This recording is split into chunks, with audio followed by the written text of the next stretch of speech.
নমস্কার। গত 15ই নভেম্বর শনি গ্রহ বকরি থেকে অলরেডি সে মার্গী হয়ে গেছেন।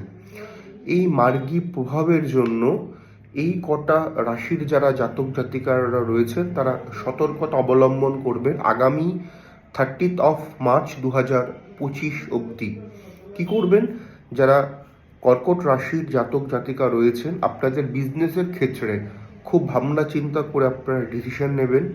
সিংহ রাশির ক্ষেত্রে কোনো বিবাহিত রিলেটেড কোনো সমস্যার মধ্যে আপনি পড়তে পারেন।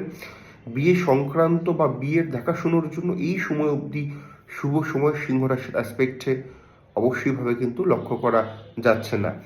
কন্যা রাশির ক্ষেত্রে দাম্পত্য জীবনে সমস্যা এবং কিছু জটিল অস্থিরতা আপনাদের পারিবারিক ক্ষেত্রে রোগভোগের মাধ্যম দিয়ে উদ্ভব হতে পারে।